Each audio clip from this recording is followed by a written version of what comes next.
Hello, I'm Jared Zwicky, the Coordinator of Public Safety Programs here at San Joaquin Delta College and the Academy Director for the Police Officer Academy. In 1981, the California Commission on Peace Officer Standards and Training certified San Joaquin Delta College as a presenter of their basic police officer program. The design of this program allows students to maintain a full-time or a part-time job as they attend the Academy during the evening hours and on weekends. Over the past 24 years, Delta College's Police Academy has graduated hundreds of students who now work for law enforcement agencies throughout California. The training offered prepares students mentally and physically for the challenging job as a police reserve officer, deputy sheriff, or peace officer. Delta College offers a 9-month program that begins in January and ends in September. When a student graduates, they are eligible for employment in any law enforcement agency in the state of California. The training is difficult and demanding. The academic and physical standards are high, but once the training is complete, students find that they are prepared to embark on a rewarding career in law enforcement. Let's see what it takes to be a cadet in Delta College's Police Officer Training Program.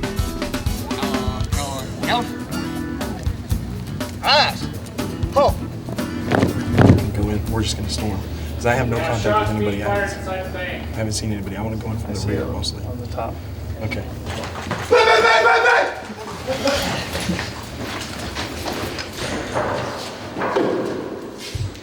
back up there. Step back up on the flat surface. Stay there. During the building searches, we strive to make them as realistic as possible.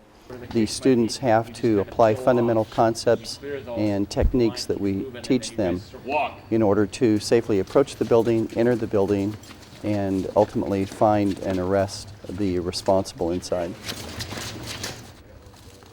The cadets are taught that, as in the field of law enforcement, they should always have a cover officer with them, and when they enter a building to search it, they always work as a team, keep cover as much as possible, and work systematically and safely. I'm not going to drop the weapon. If you do not, he will die. You got 10 seconds. 10. 9. In all uses of force, including the use of firearm, the cadets have to keep in mind all the legal aspects of things, as the law fundamentally allows an officer to use that force which is necessary and reasonable to protect them or others from harm. Now, it generally holds true that officers rarely have to use their firearm in the scope of their duties, but if that occasion ever does come about, it's critical and you have to make the proper decisions. Hey, you by the door. Put your hands up. Let me see your hands. What's going on? Robbery in progress calls can be quite complex in that you don't know who might be the clerk or who might be the responsible committing the robbery. Come walk over here towards me. Keep your hands up, all the way up. And so these require the students to respond in a very confident manner and observe the basic safety rules at all times, and to deal with the people as individuals. So what are you doing here, sir? Trying to get in. Okay, well, they're closed today. This is my girlfriend's house. No. They use the physical tools that we give them during firearms training and defensive tactics training. It all comes together in these crimes in progress in the field work. Okay. That's not our number. What are you really doing here? She thought it's coming to see my girlfriend. Listen, when you're walking up, are you making a lot of noise? You're going to make a certain amount of noise. Your gun belt's going to squeak a little bit, but it's nothing like hearing the clank, clank, clank of a set of keys, you know, with every step you take. Is there any reason why you ran that sign? Just had a hard day's of work. Just trying to get home a little bit quicker, I guess. Okay, if you just give me a moment, I'll be right back with you. When an officer makes a traffic stop on a vehicle, that's one time when the police really come in contact with John Q. Citizen. You never know what you're stopping the person for. Maybe they rolled a stop sign, but when you find out maybe there was a death in the family, and maybe they might be upset when you first contact them. If you're patient, polite, and courteous, it gives a good image of first the police department, but second, it also allows the citizen a little bit of time to vent, and sometimes you can avoid a confrontation just by listening to what's going on. Dispatch using Unit 28. Unit 28, go ahead. Yeah, you're gonna pull over a, it's like a gray station wagon. So you have to be able to multitask. There's a number of things that an officer has to do. They have to know their street location, they have to get on the radio and contact dispatch, they need to turn on the lights and motion the driver to pull over to a stop. Good afternoon, sir.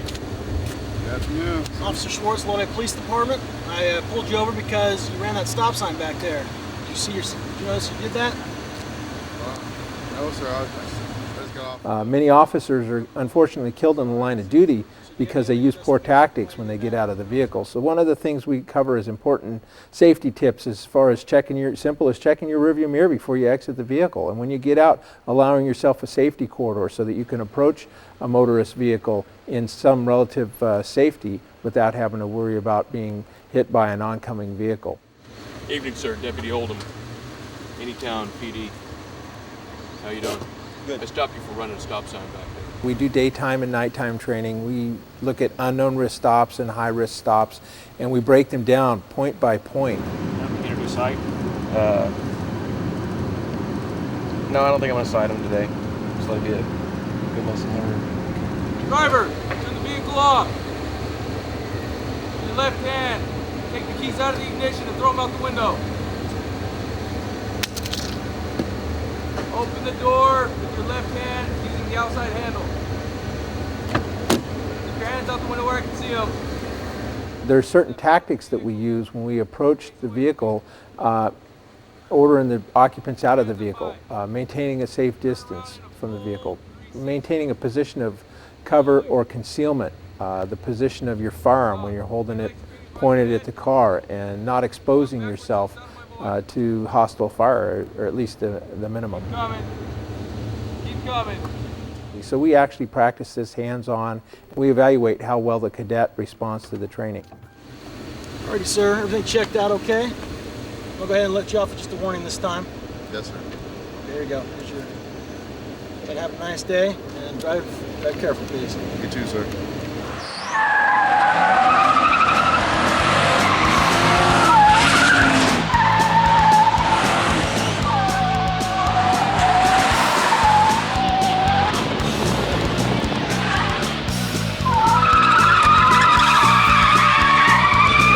Driver's training was so intense. You get there thinking you know how to drive, and in reality, you don't know as much as you thought you did. The Delta College driver's training, it's a pass or fail. There's no in between. The driving definitely was an eye-opener for me. Having been a driver on the road now for over 12 years, there can be some very dangerous and stressful situations if you're not really paying attention. Pedestrians and dealing with other traffic. Now follow them. I went in thinking I was already a safe and good driver, but they taught us a lot of new techniques. I definitely became a better driver afterwards. We did some high-speed pursuit chases, got up to 85, 95 miles an hour, and I definitely came out of it a better driver. We start out from very slow speed, learning how to back, parallel park, and position a vehicle, all the way up to pursuit driving, where you're actually having to chase a violator with the lights and sirens going on. We actually use instructors in rabbit cars and have officers learn how to chase a vehicle. So we teach you a lot of driving techniques.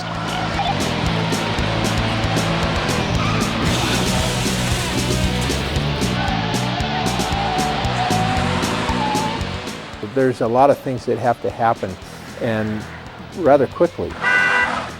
Giving out your location on the radio, broadcasting back and forth to dispatch. Pursuit driving is one of the definite hands-on part of the academy.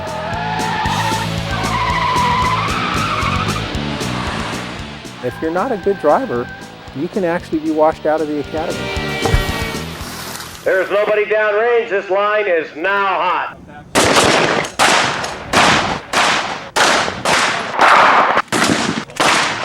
Ceasefire! Ceasefire! Ceasefire! We start everybody at a basic level. I like what I call the crawl, walk, run method. Whereas we go through the classroom portion, of course, then we take them through lots of dry fire, lots of basic handgun manipulation before we even let them fire ammunition. Lean into it. Rounds.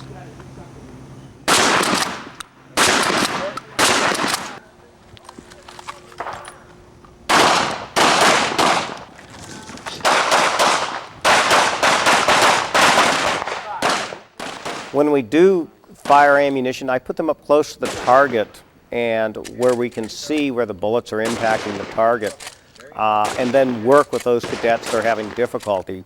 We allow them to shoot approximately 3 rounds.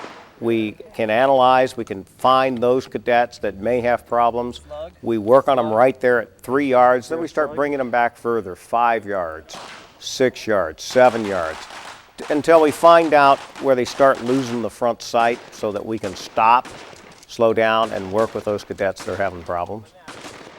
The instructors were right in your face. They got you motivated, they pumped you up, and they made it a very positive situation for you, especially if you were kind of nervous to be around firearms.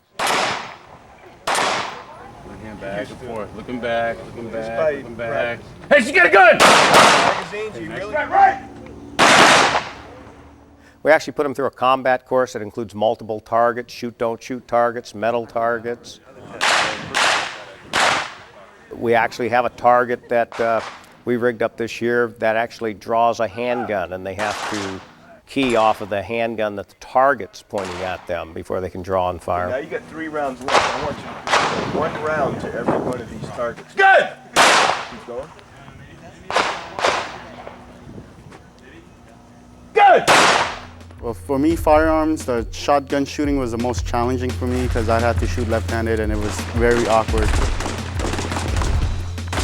And also combat shooting at night because when you're shooting out there, it's almost pitch black. It's very hard to see.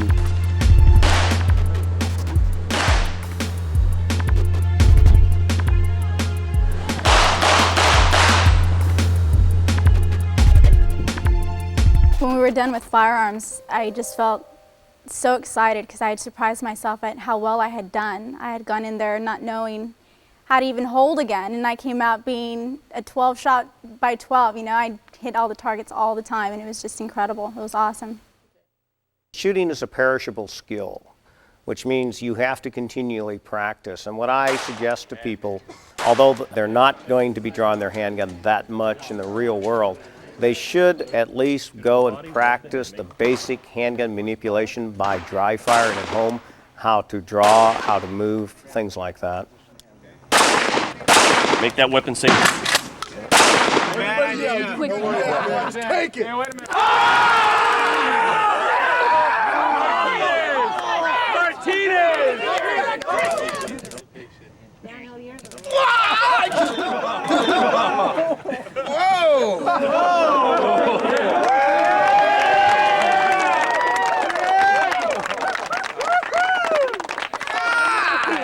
And that's a lady.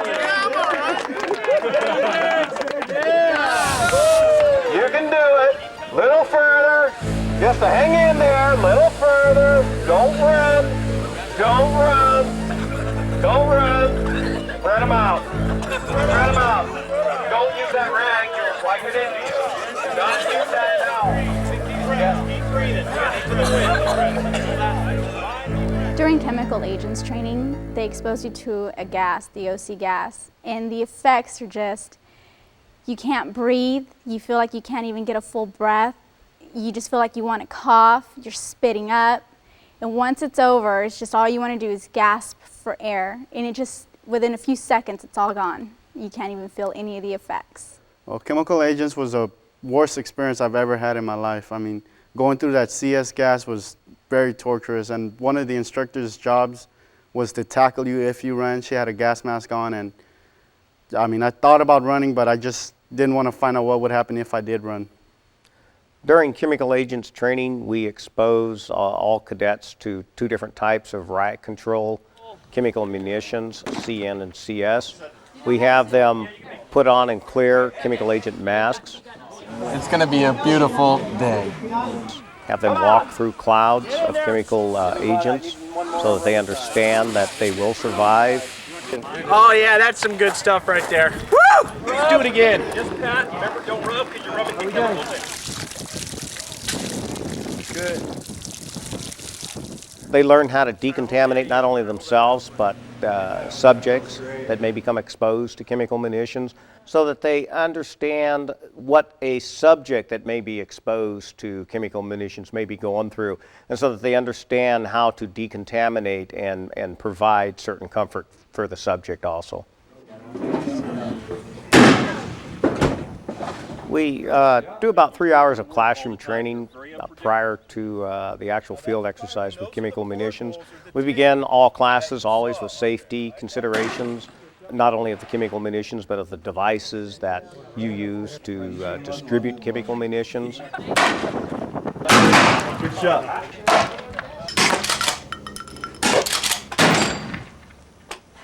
Woo! Yeah! Oh! Eyes open.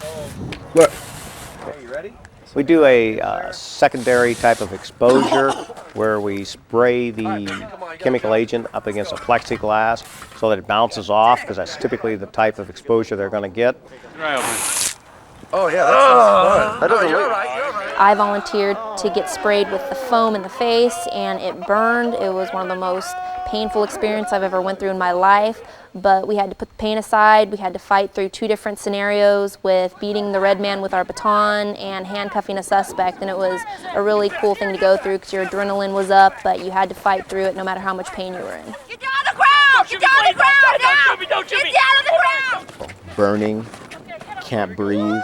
These are situations that you encounter with the gas as well as pepper spray, and it's very important to know how to do it and how to fight through it. They understand that they will survive an exposure. They will survive out on the streets if they become exposed, and they still have to perform their duties as a law enforcement officer.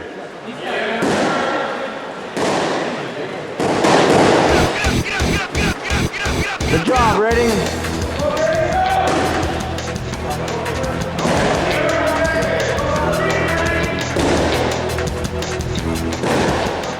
One of the components of the academy is we put an instructor in a suit, a fist suit, that you actually strike them with a baton. They're coming at you aggressively, and then you have to use the techniques that we've taught you to defend yourself and ultimately take this person into custody.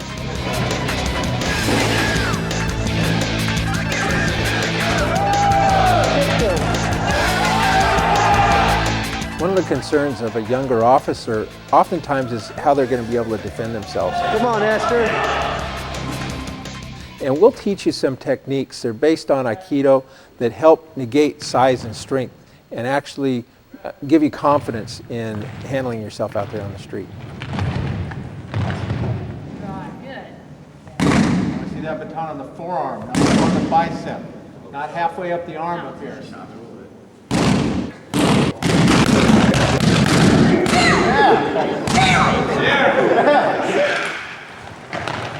One of the things we teach in using our techniques is that size and strength are not as critical. It does take some experience, some time, and some training in order to develop your techniques to that level of proficiency. Size still matters in a fight, but with the proper technique, you can counter that. Grease. Yeah. One of the main points that they went over was how much control you actually needed to subdue a suspect, and they introduced different techniques that just took the most minimal amount of pressure, like rear wrist locks, and you can totally control a suspect. Instructors really knew their stuff, and it was really fun, but at the end, I mean, you're just worn out and dead tired. When you come to defensive tactics class, it's going to be very strenuous activity, so you need to be in good shape.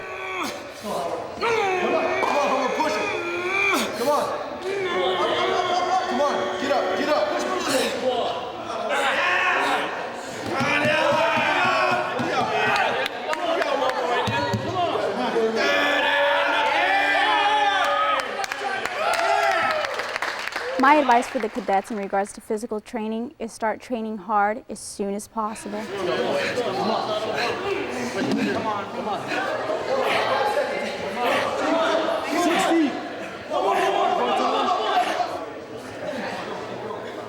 During our physical fitness training, we went over a lot of different areas of fitness. We went over muscle training, endurance training, and went over different areas of the post requirements that we need to pass the academy with. One more. It hurts, but one more, you're done. Come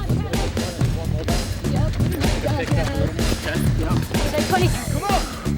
Come on. 12:02. Hard all the way. Good job. Come on, Martinez!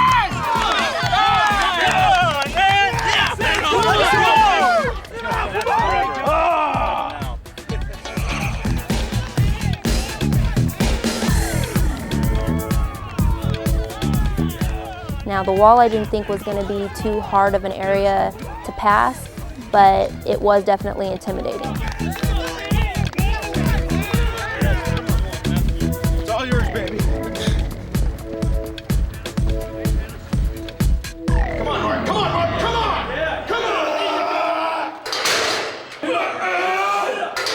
Come on. The most challenging part of physical fitness was the weightlifting. You have to be able to bench press your own body weight, but I did accomplish that. I bench pressed my weight, and it felt really good to accomplish that goal. Let's go.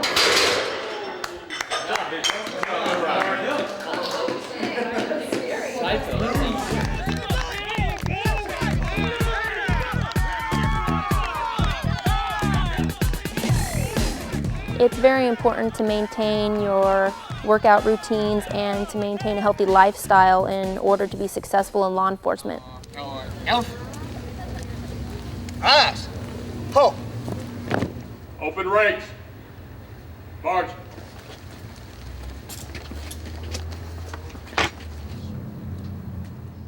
The inspections we get daily, I like them. They keep you on your toes.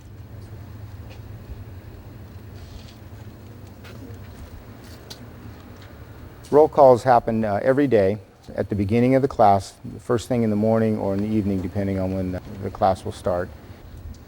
And that's important to do because it develops discipline in the class and the individual cadets. Many times they come in very undisciplined and just kind of live by their own rules. Law enforcement is a military type organization, and this helps to begin to develop that discipline in the cadet. The standards that we establish for roll call and uniform appearance and personal appearance in the cadets is constant from the beginning of the class in January through the graduation in September. We have high standards. Those start from the first day, and they continue through the 8 months that you're in the academy until you graduate. Inspections are something that they stress from day one. It's important to always look your best as well as being professional. Hey, peace. Somebody gets out of their car, you stop them at 2 o'clock in the morning. Oh, I'm sorry, sir, I just don't have any identification. Guess what? You're under arrest. It's an automatic arrest. Did you know that? 40302 says it's a shell tape. It's a may tape. Classroom instruction is real important because it sets the foundation for the hands-on activities that we do later in the academy. Do not touch the patient. While it's analyzing, you don't want to touch the patient because if you move the patient, you may give it a false rhythm. And it's real important that cadets in the program do not learn and purge material. What they learn in the first few months of the academy is going to be required of them to recall and then apply it in future activities or other classroom learning domains.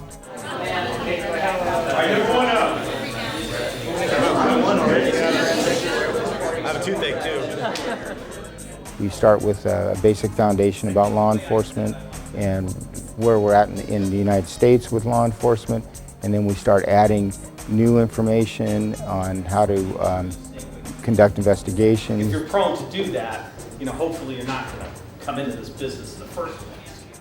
Report writing is very important part of law enforcement. Everything that we do must be documented and documented properly and thoroughly. And so in the classroom, we stress good writing skills, honesty. Hold that question, I'll be right with you. Well, sir, it's a crime against the people of the state of California. It's not a crime against a particular individual, right? Being an RTO or in the classroom gives you a chance to mentor them and develop them and kind of be an example for what a police officer is really about and what it takes to be that.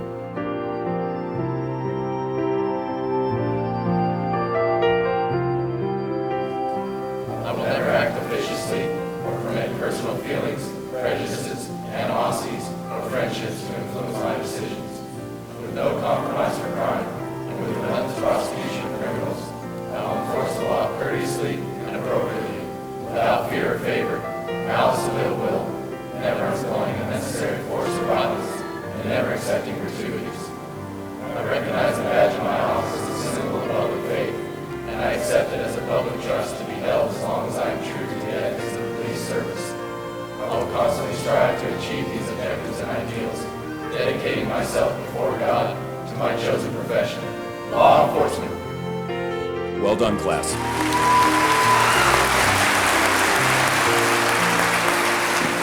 I'd like to ask you to keep something in mind the next time you see a law enforcement officer. You are looking at an individual that has undergone probably the most rigorous academic and stressful physical training that anyone can undergo in any kind of educational program. Our goal here at Delta College is simple: to prepare the very best law enforcement personnel for a community that deserves nothing but the best.